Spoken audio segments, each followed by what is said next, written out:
आप देख रहे हैं अनहोनी। तो चलिए बढ़ते हैं आज की इस कहानी की ओर।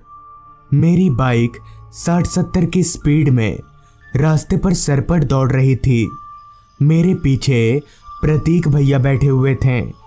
कहने को तो प्रतीक भैया मेरे पड़ोसी हैं, मगर मुझे अपने भाई से कम नहीं मानते। कहीं भी कोई भी फंक्शन हो हमेशा मुझे साथ लेकर ही जाते हैं।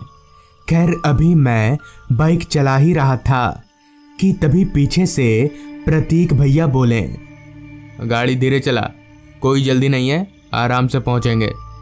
इस पर मैंने एक नज़र आसमान को देखते हुए कहा, देखिए बारिश आने वाली है, जल्दी पहुंच जाएंगे तो अच्छा है ना।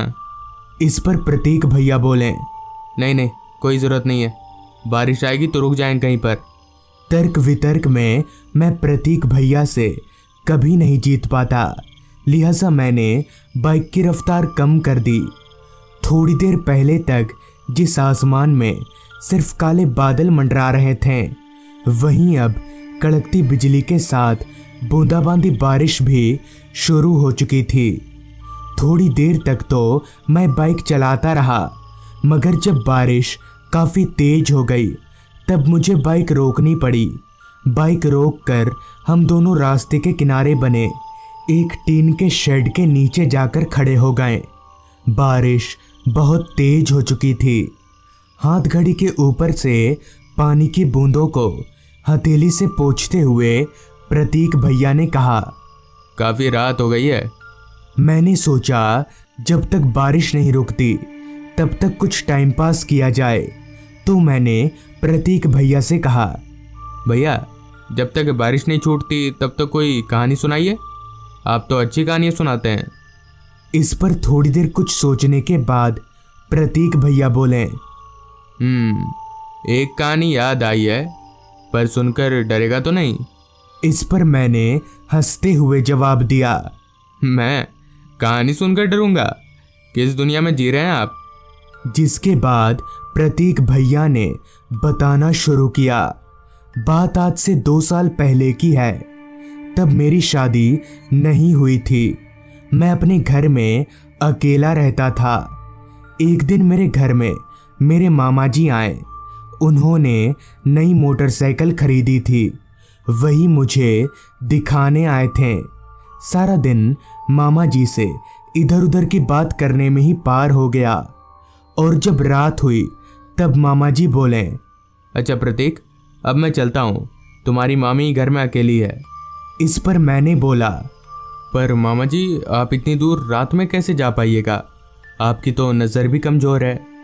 इस पर मामा जी मुस्कुराते हुए बोले, तू चिंता मत कर, मैं धीरे धीरे ठीक चला जाऊँगा। बस तू मेरे फ़ोन में एक बार अपने मोबाइल से मिस कॉल मार दे। ये नया मोबाइल है ना, मुझे उतना पता नहीं है, कुछ हुआ तो मैं तुझे फ़ोन करूँगा। इतना बोलकर मामा जी अपनी बाइक लेकर वहाँ से निकल गए।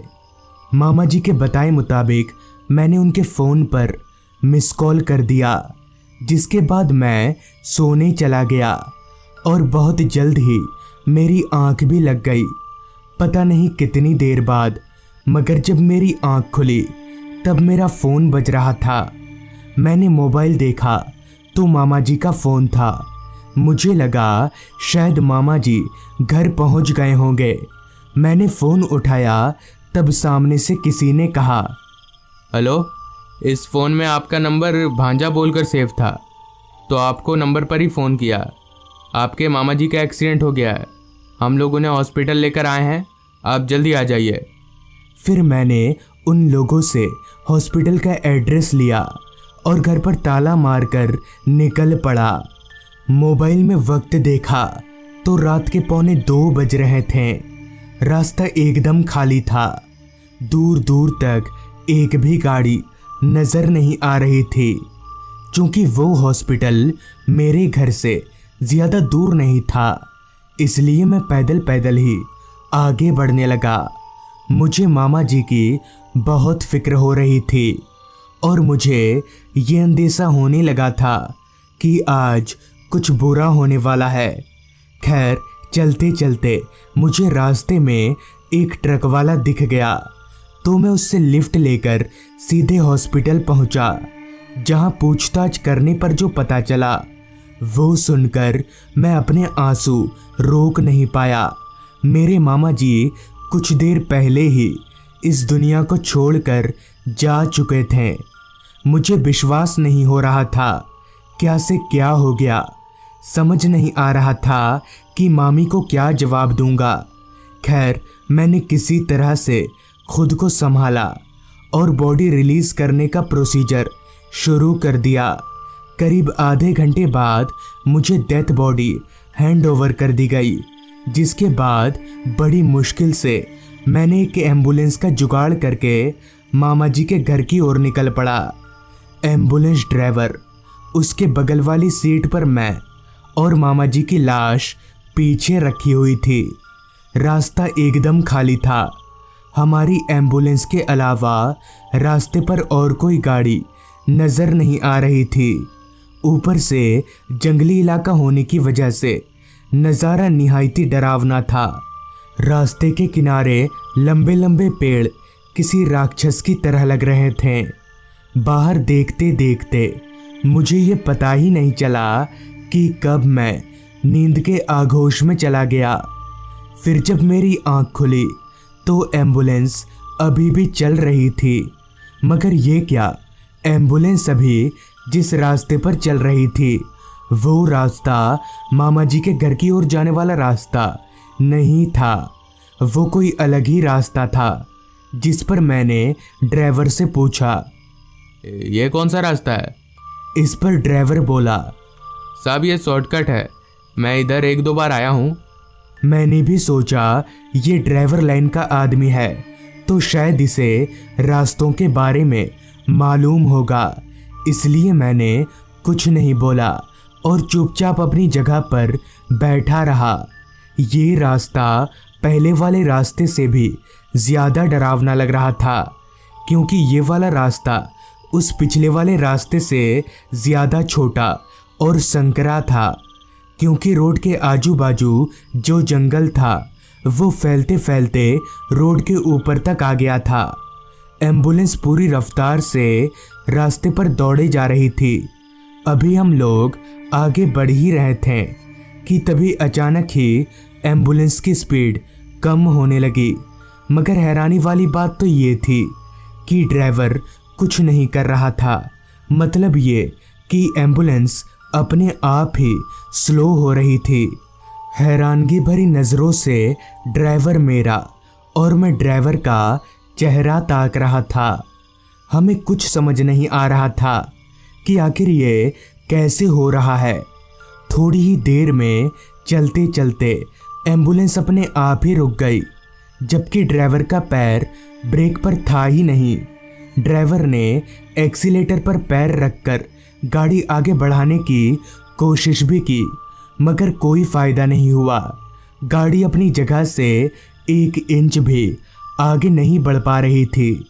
ऐसा लग रहा था जैसे किसी ने गाड़ी को पीछे से पकड़ रखा हो। ड्राइवर के लाख कोशिशों के बावजूद भी जब गाड़ी आगे नहीं बढ़ी तो मैंने बोला, रुको, मैं नीचे उतर कर देखता हूँ क्या हुआ है। इस पर ड्राइवर ने हड़बड़ाते हुए कहा, नहीं नहीं साहब, एकदम नहीं, ये गलती मत करिएगा, ये रास्ता अच्छा नहीं है। इस पर मैंने पूछा, रास्ता अच्छा नहीं है मतलब चोर बदमाश है क्या? इस पर एम्बुलेंस ड्राइवर बोला, नहीं, चोर नहीं, भूतों का डर है। इस पर मैंने बोला, क्या भूतों का डर? पर जब तुमको ये सब पता था तो फिर इस रास्ते पर आए क्यों? इस पर ड्राइवर कुछ नहीं बोला और मुंह लटकाकर गाड़ी स्टार्ट करने की कोशिश करता रहा। अब मैं भी थोड़ा थोड़ा डरने लगा था। अभी मैं किसी मदद की आस में सामने रोड पर देख ही रहा था कि तभी रोड पर मुझे जो दिखा वो देखकर मेरे होश उड़ गए। मैंने देखा कि एक आदमी जिसका सर उसके धड़ से अलग था वो रोड पर इधर उधर घूम रहा है। अब तक मैं जो हिम्मत बांधे हुए था उस आदमी को देखकर मेरी सारी हिम्मत मिट्टी में मिल गई। मेरा गला सूखने लगा। ये सब क्या है, मैं ज़रा भी समझ नहीं पा रहा था। इधर गाड़ी आगे बढ़ाने के लिए ड्राइवर की हर कोशिश नाकाम साबित हो रही थी। तभी मैंने डरते डरते ड्राइवर को भी सामने देखने का इशारा किया, तो उस सरकटे आदमी को देखकर ड्राइवर भी हक्का बक्का रह गया। मगर तभी दूर किसी मस्जिद से सुबह की अजान शुरू हो गई।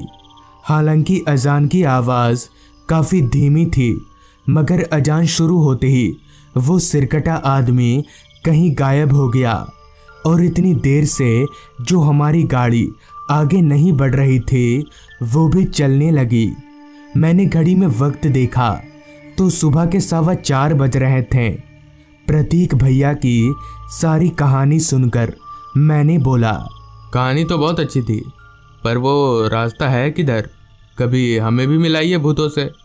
इस पर प्रतीक भैया की तरफ से जो जवाब आया, उस जवाब की कल्पना मैंने सपने में भी नहीं की थी। भूतों से मिलने के लिए तुझे कहीं जाने की ज़रूरत नहीं है, अभी हम लोग उसी भूतिया रास्ते पर हैं। ये सुनकर मैं एकदम से चौंक गया और डर के मारे कांपने लगा।